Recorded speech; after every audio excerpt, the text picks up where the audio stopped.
Hey everybody, Austin back again with the first video in a series of Let's Plays on the Ouya. Some Ouya Let's Plays. Now I actually picked up an Ouya a couple weeks back, and I've been playing around with it a little bit. To be honest, I don't think the Ouya is that great. It's got some really cool games, a couple of really cool games, like Don't Look Back. I really like this game, and I highly recommend you check this out if you do have an Ouya. For one, it's good. And two, it's free, like 100% free, no ads, no nothing. And the game really resonated with me, and I'll try to explain that as I play through the game. This is, again, an extremely short game, so this Let's Play is going to be like 5 minutes long, maybe 10 if I just die a lot, which is quite likely to happen. And, but yeah, overall, I'm not really digging the Ouya that much. It's got, the controller itself is very laggy, it's got a very cheap feel to it. The Ouya interface is very laggy. The game selection just really isn't that great. And it doesn't even have that many like decent paid games, which was really odd. Now I know the point of this video is not so much to talk about the Ouya itself, but I do want to kind of touch on that topic a little bit because again, this is the first video in a series of Ouya Let's Plays. And you know, first thing I want to tell you a quick story before we get to the game. And first thing I did when I bought my Ouya was, after setting everything up, is I put $25 on my store account to buy some games. You know, just like a Wii U or Xbox 360 or Xbox One. I want to get some digital downloads to get me started. And with the Ouya, you don't have any choice. It's all digital downloads. There's no cartridge slot or anything like that, or CD bay. So I put $25 on, and I have only spent like 13 bucks so far. That's how little quality good paid content there is. Now there's some other decent paid games from what I can see, but they want like $15 a piece, and I'm like, sorry guys, if you got a platform that has no physical media, not counting obviously external storage, I'm not paying $15 for a game unless it's like really damn good. And the only one I saw that looked remotely interesting was Final Fantasy III. But one of the other problems with the Ouya is the performance of a lot of the games is kind of bad. Like the Pinball Arcade, for instance, paid app runs like ass on the Ouya. So yeah, I don't want to bash the Ouya too much, but the point is I'm not really that impressed with it. It was cheap. I did get it on sale for 80 bucks at Target. If you are interested in an Ouya, I recommend checking out Target. Because they are probably still 80 bucks. I got it again 2 weeks ago. And one of the good things about the Ouya though is you can plug other USB devices up to it, like a PlayStation 3 controller, which I've got here. And it does play better with the PS3 controller. One of the problems with the original Blu-ray, not Blu-ray, the original Ouya, and I would show it to you, but it's on the other side of the room. One of the problems with the original Ouya controller is not only is it laggy, and it feels clunky, and it feels like it's going to fall apart in your hands, but it's also glitchy during games. Like in one of the next Let's Plays I'm going to be doing, Maldita Castilla, which is an awesome, amazing Ghouls and Ghosts homage and Ghosts and Goblins homage. I was playing it with the original Ouya controller at first, and then out of nowhere my character would just start running left on his own, and he wouldn't stop running left, or he would just keep ducking on his own. And I would press every button on the controller, and I'd go to the Ouya menu and go back into the game, and he would still be doing that. And that, you know, I decided that as a result, go ahead and plug up the PS3 controller, and I haven't had that problem at all. So it's got to be a problem with the original Ouya controller. So yeah, system feels a little weird, but without further delay, let's go ahead and get into this game. This is called Don't Look Back, and this is obviously it's an indie style game, but it's a really cool game that I don't think this video is going to do it much justice. This is one of those games where you really have to play it. You have to play it with the sound up. You have to sort of get sucked into its just outlandish kind of environment. It's very artsy. It's a very artsy kind of game from what I can tell in its simplicity. And I don't think it's trying to be pretentious or anything like that. It's just got a really cool concept, and it really just hit home with me when I played it. I just got sucked into it. For one, it's a difficult little platformer. You've got to memorize sections, but you have no lives. You can just restart over and over and over again when you die. Now you'll go back to a spawn point essentially. And but halfway through the game, you get this ghost that follows you, and it follows behind you, and you can't look back at that point on. So you have to press forward on the more difficult, sections without moving backwards. So I thought that was a really interesting concept that I haven't really seen before in a game. And the only thing I wish about this game is that it was longer. Because the part, and you'll see when we get the ghost behind us, we can't look back, otherwise we die and we have to do the screen over. It only takes like a minute and a half or 2 minutes to get through the rest of the game. And, granted, the game's only like 5 or 6 minutes long. You can really, really bolt right through it if you know exactly what you're doing. But I do wish the game was a little bit longer, maybe 10 or 15 minutes long. And I think it would have been just the absolute perfect length. But yeah, for a freebie, I can't complain. It's 100% free. So without further delay, let's go ahead and get right into it. There we go.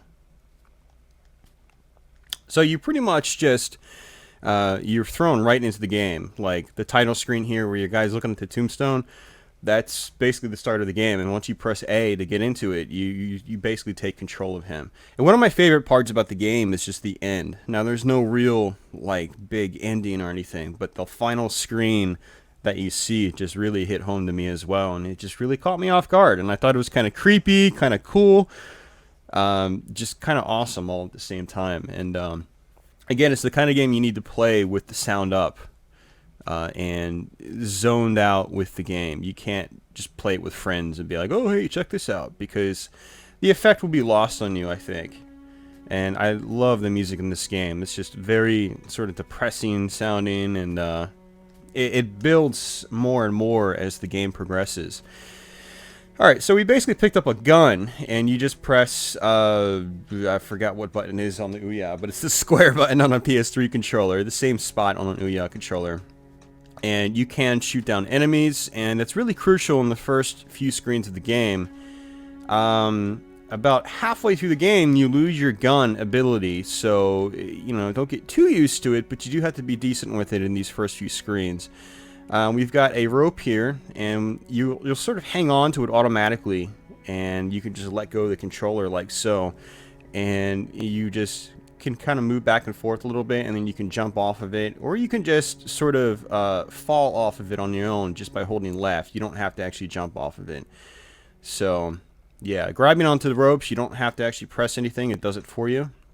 And now this next screen here is a little tricky. What I try to do is hit the bat on the left as I'm going down, just like that, and you can just hold the fire button down and he'll just sort of automatically fire. And that's what I recommend doing with those snake things that just bolt across the ground. And here we've got our, the start of our more difficult platforming sections. It's definitely pattern based. And if you're good with patterns, if you're good at old NES games and stuff like that, you should be able to adapt to this game pretty quickly. This is probably my 6th or 7th playthrough of the game, because again, I would just play through it a lot because it's short, and I'm pretty comfortable with just about, most of the patterns in this game, and I can get through them without too many problems. I forgot about those snakes. See, that was bad. It's definitely a memorizer in certain places like that. Like, the first time you play this game, you'd never know that another snake was coming from behind you. You'd think it would just come from in front of you. So, and the snakes just kind of, they weave back and forth. They track exactly where you are on the screen, and they'll go forward a little bit, but then they'll turn around immediately, and so you have to jump around them a lot. So, oops. So I totally forgot about that. I should have practiced this game before doing this Let's Play, to be honest with you. So this is a little bit of a disorienting room. There's going to be basically a pitfall here. So what you want to do is time your jump and jump over it just right. And then I think we're back out of this darkness. And this is where some of the more tricky platforming sections come into play. Got it.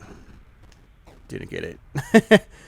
One of the nice things about this screen is that if you die here, it pretty much just spawns you right on that screen. But if you die on the prior screen, it takes you back to the previous screen. So you do have to be aware of that. And these solid platforms, they disappear and they come back. So you have to just time your jumps just right.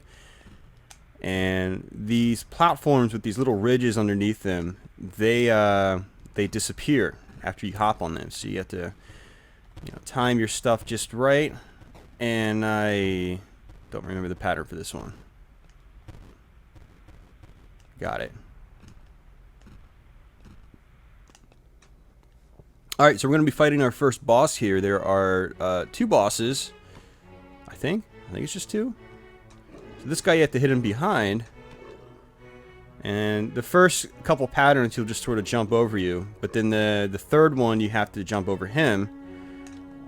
And he just takes 3 hits. Classic Nintendo fashion, if you will. 3 hits is the charm. So they started introducing some new enemies here. You got these jumping guys. They're kind of annoying. There's always the one that comes from behind me. And you can just sort of skip the screen if you want to. And I'm just going to skip the screen. Because you don't get points in this game. So. And that screen could be a little tricky. And so can this one. These guys, they pretty much fire at you whenever your bullets touch them. But they also fire on their own, so the projectiles can come at you very quickly. And there's going to be a hopping guy here on the left and a snake on the right. And I always forget which one I'm supposed to go for first. So we'll go for the snake first. Or we'll just die a bunch of times, because that works. That works too. If you can get creative and just avoid the enemies on the screen, you can. Because again, there are no points in this game. So you can just, you do whatever feels most comfortable to you.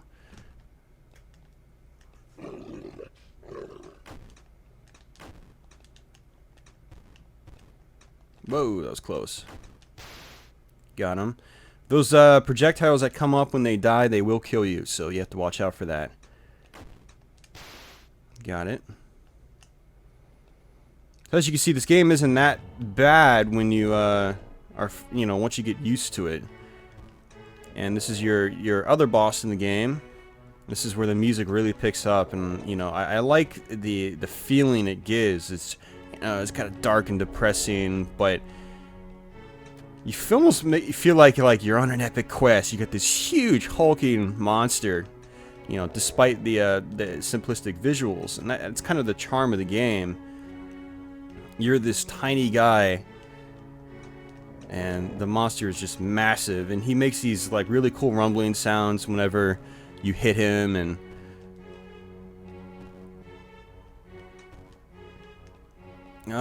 man, trying to do this without getting hit, because again, when you get hit, so close.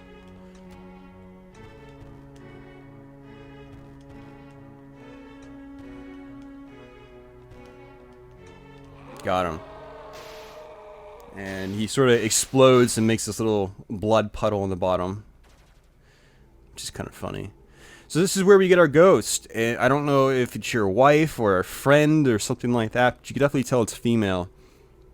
And you'll understand why I say that, once we get to the end of the video. Maybe it's your sister, or maybe it's your, I don't know, cousin? I have no idea.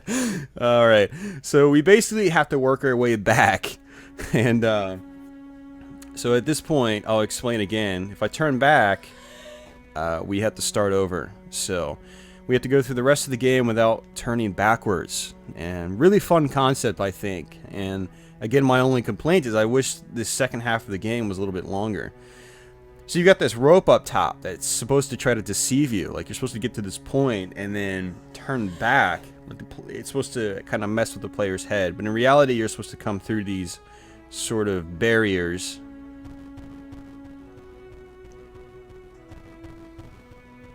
Again, as you can see, the patterns aren't that complicated. As long as you're decent with like classic platformers and pattern-oriented platformers in particular, which is what a lot of NES games are like. Oops, that was bad. It's really not that difficult. It's just about getting your timing correct. And again, I'm pressing the shoot button, but you can't shoot now. So, but there aren't really any more enemies we're gonna have to shoot anyway. You know, the game is designed around that.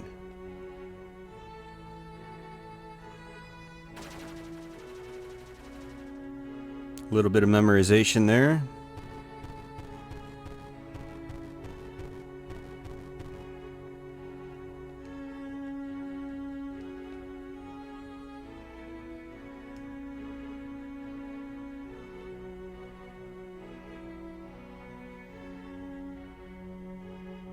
Alright, so this barrier over here, I try to time it in my head. I'll just count, like, once it appears,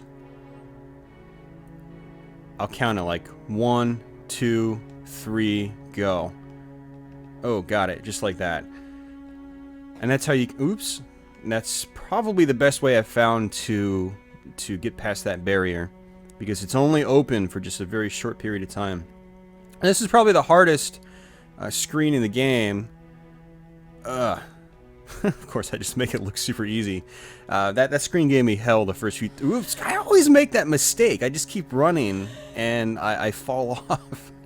Easiest screen in the game, and I just die.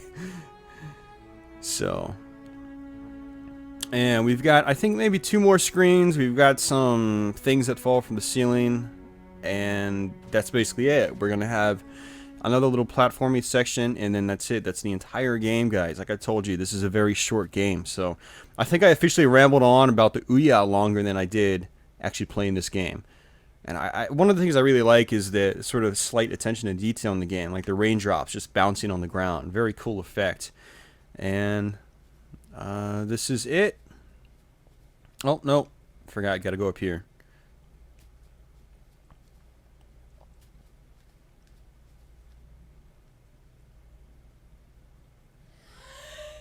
And then that's it. That's the entire game. Don't look back. Terry Kavanagh, I don't know how to pronounce his last name. Supposedly he's got other indie games and whatever. But I haven't really looked into him. I probably should. I really like this game. If you get an Ouya, check it out. You might want to also check out, see if it's on other devices like iOS or Android. Considering the Ouya is just running, it's just an Android device. I wouldn't doubt it if this was on like the Android store or Google Play Store or something like that. There's the potential it could be a PC game as well. I have no idea because I did no research before doing this video. But, you know, go look it up online, do some research on it, check it out if you think it looks cool. Again, it's a memorization-based game, so when you play it by yourself, it's going to be a little more engaging because you're going to be in control, and unless you know exactly what you're doing, the game could be tricky, and it can take you... I think the first time I played it, I must have died like 100 times, and I died, what, like 10 times in this video, and that's mostly because of laziness and not thinking ahead, like that part where I just fell into the spikes because I just kept running to the next screen. And so yeah, really cool game. One of the good things about the Ouya, again, I'm not... The reason I'm doing these Let's Plays right now is I want to box up the Ouya because there's not much on it that I'm going to really spend a lot of time with, and it's got a lot of cables just sort of dangling out and about. I don't know if you guys can see, but here is the Ouya with all the cables, and it's just, it's not a very nice little setup in your entertainment center. You know, so I'm doing a few Ouya Let's Plays. I should be doing at least 3. The next one should be Maldita Castilla, and I should be able to run through that game with a good ending, hopefully. Very difficult game, but a very awesome game at the same time. So, but yeah, this is definitely one of the better games on Ouya. Check it out if you got an Ouya, or just do some research on it, see if you can find it elsewhere. So I'm going to go ahead and wrap it up here, guys. Thanks for watching. Hope you enjoyed my tired face. It's like 5 a.m. when I started doing this video, and I had just woken up. So, yeah. But I'll catch you guys soon. So until then, take it easy.